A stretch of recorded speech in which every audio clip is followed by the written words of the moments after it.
Bonjour tout le monde, soyez le bienvenus dans cette nouvelle rencontre. Nous avons l'immense plaisir aujourd'hui de recevoir notre cher ami et cher camarade Charles Auro. Charles Auro, c'est une figure du syndicalisme français et militantisme associatif bien connu. Hein. Il est qualifié par aussi quelques observateurs de la vie politique française comme anarchiste, un rebelle. Des autres le voient comme un homme libre. Comment tu peux te présenter ça? Oh, simplement comme un communiste, c'est-à-dire Oui, quelqu'un qui veut que le monde soit mis en commun. Oui, en plus de ça, tu es une figure de la lutte communiste dans le cadre de l'association communiste de Marseille. Charles, tu as été candidat pour les élections européennes. Dernièrement, ces élections ont donné victoire à l'extrême droite, qualifiée par la majorité et à des observateurs comme un courant fasciste, un courant identitaire et proche de lobby sioniste. Comment tu expliques cette victoire? Écoute, d'abord, la première des choses, c'est que depuis 40 ans, l'alternance droite et gauche n'a rien changé dans le concret des gens. Au contraire, la situation a empiré. Et là-dessus, la gauche française, elle porte une lourde responsabilité dans ce qui se passe. Et non seulement elle n'a pas corrigé ses erreurs chaque fois qu'elle est revenue au pouvoir, mais elle a aggravé les choses.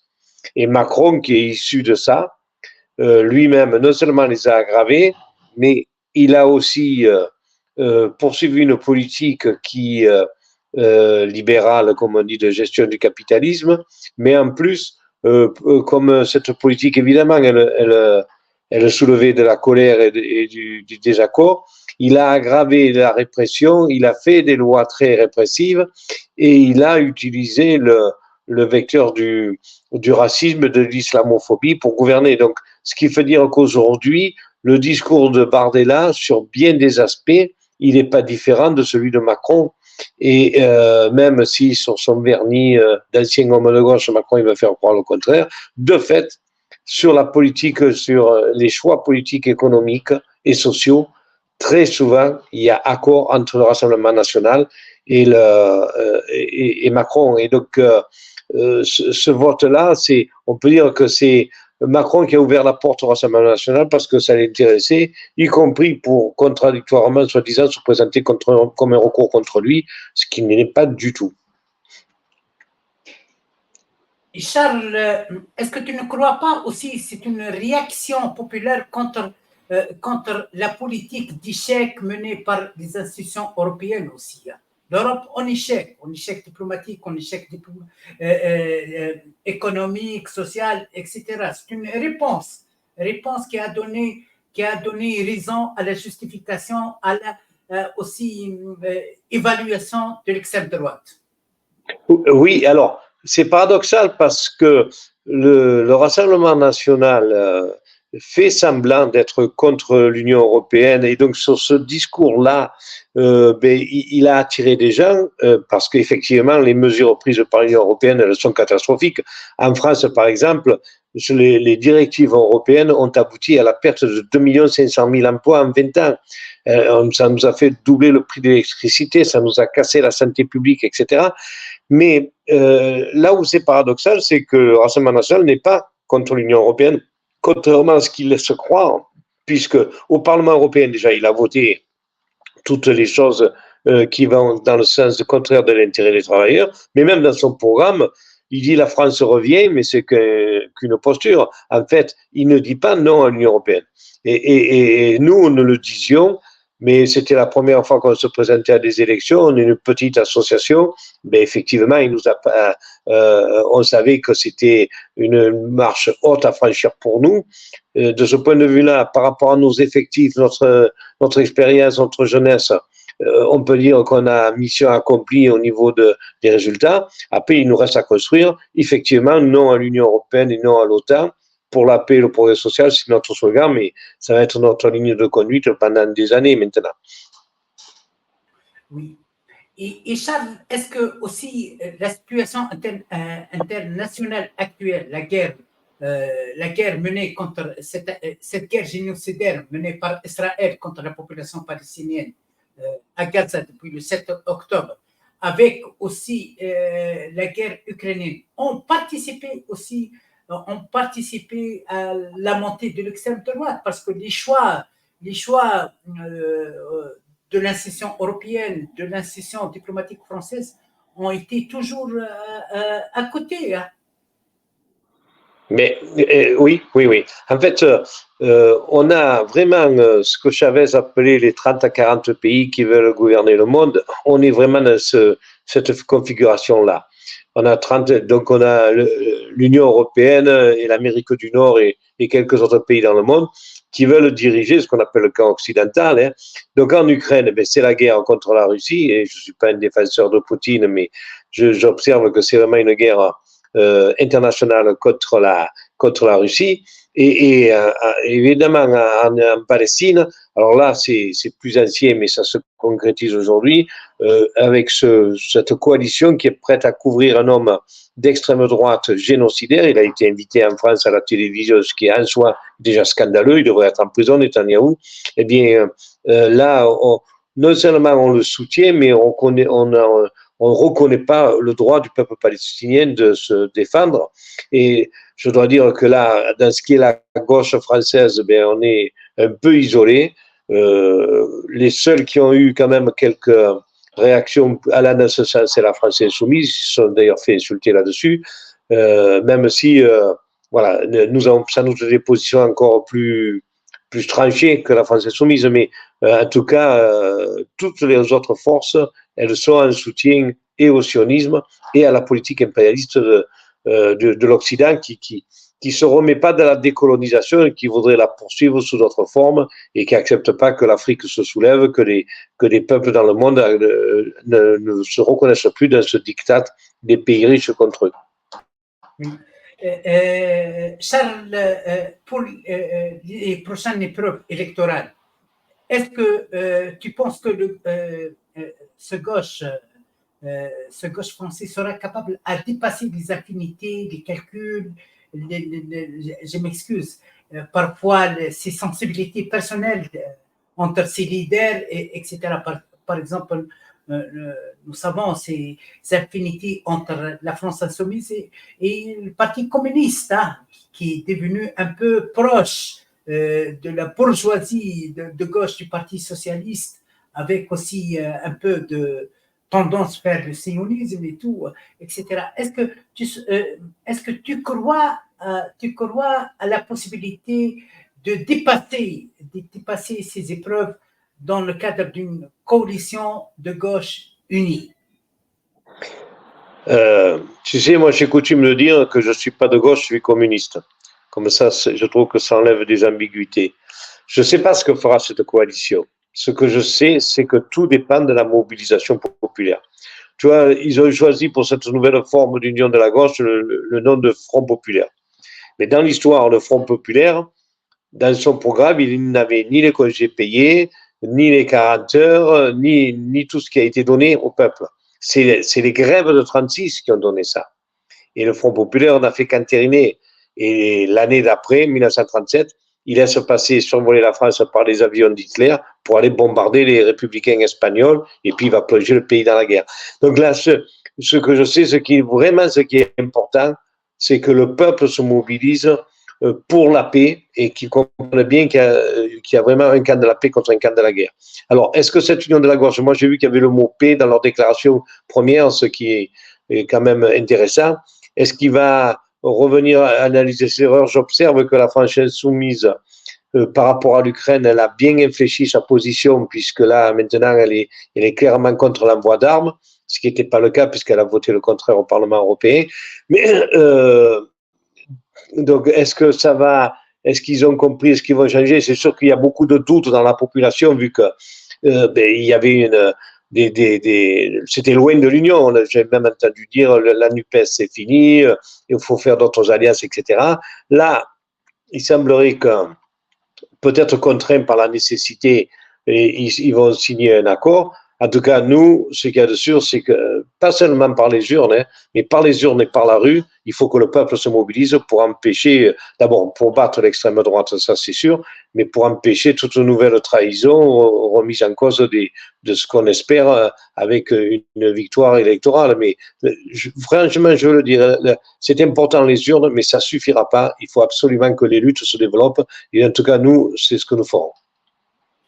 Est-ce que Charles, l'annonce de Eric Ciotti, le chef des gaullistes, qui a appelé à soutenir, à s'allier avec l'extrême droite, avec le Rassemblement national de Marine Le Pen. Est-ce que ça constitue pour une surprise, ça a été une surprise pour toi ou non, surtout que Eric Ciotti, il est connu par sa cohabitation idéologique, des intérêts aussi. On a vu comment il a été en Israël, en visite de soutien à l'armée le plus morale du monde pour justifier les massacres contre les nourrissons, les bébés, les vieillards, les femmes, etc.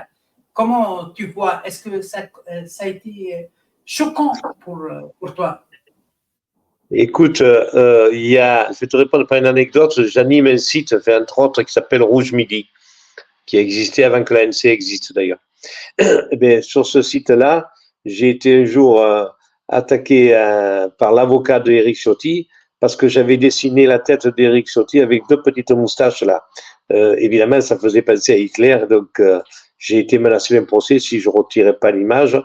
Donc j'ai retiré les moustaches, mais j'ai dit voilà. Je le fais parce qu'on m'y a contraint, mais je pense quand même que j'avais raison de les mettre. Donc ça, non, c'est pas une surprise.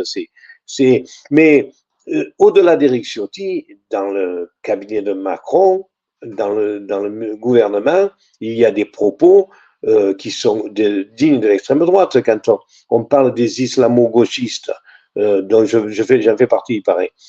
C'est un vocable d'extrême droite. Quand on voit la loi séparatisme, quand on voit la note de Gabriel Attal sur les abayas, mais tout ça, c'est du fascisme, c'est du racisme et de l'islamophobie. C'est les deux à la fois. C'est-à-dire ça, c'est vraiment ce qui caractérise, un des aspects qui caractérise le fascisme aujourd'hui.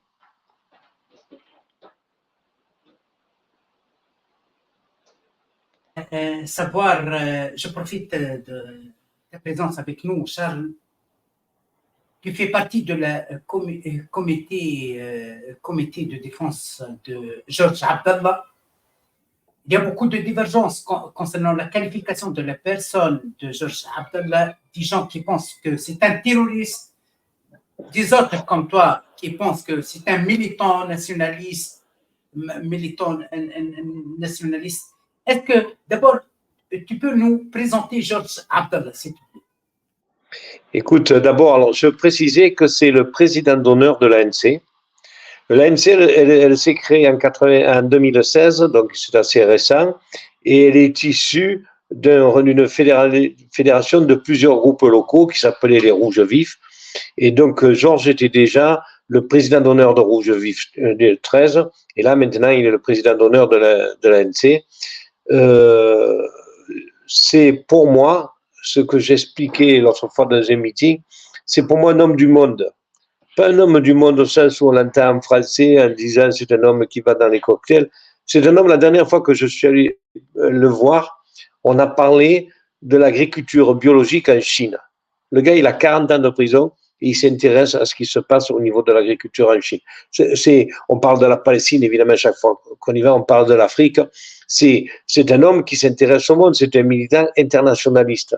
Et il est en prison depuis 40 ans, en toute illégalité au regard du droit français, mais aussi du droit international, tout simplement parce qu'il ne renie pas ses convictions, et alors qu'il est accusé ne même pas de crime, puisqu'il était en prison quand les faits se sont passés, mais de complicité dans l'assassinat d'un gars du Mossad et d'un autre de la CIA.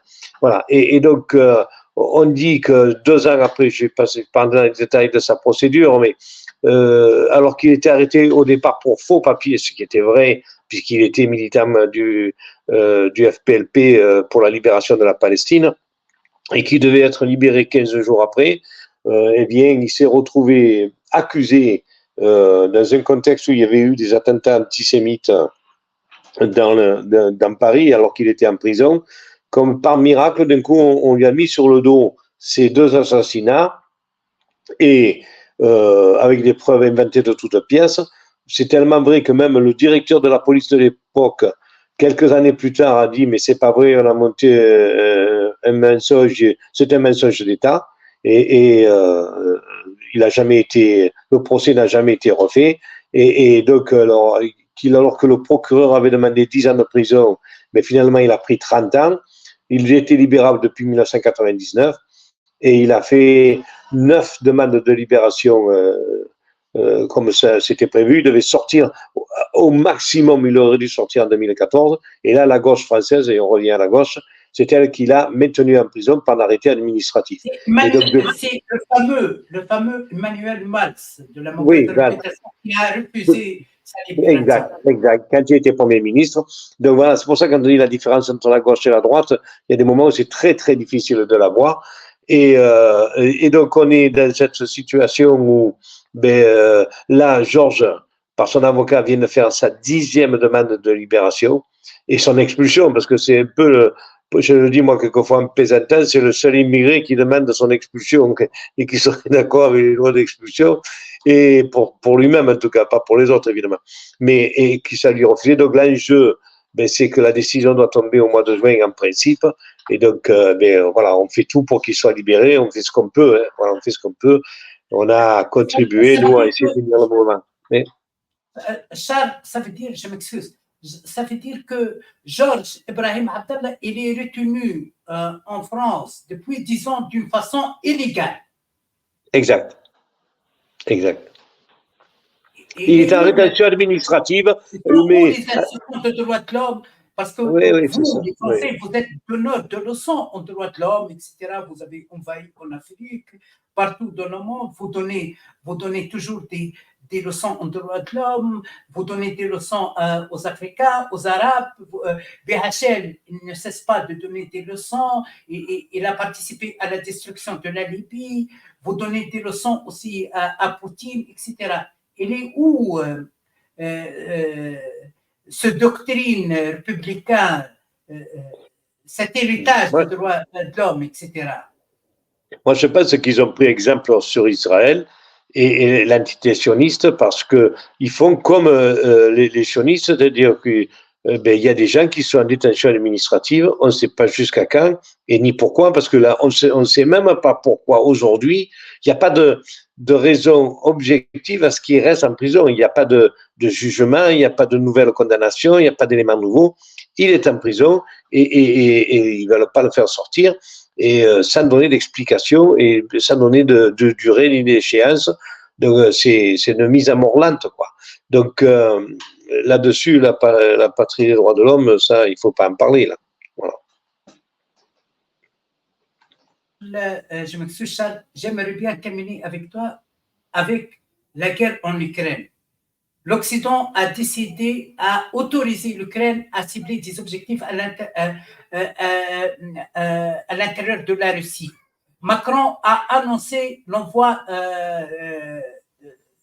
de l'armement, tout en sachant qu'il n'a pas cessé d'envoyer de l'armement depuis le début de ce conflit, mais c'est une déclaration solennelle et directe. Comment tu vois quelle issue, d'après toi, pour cette guerre?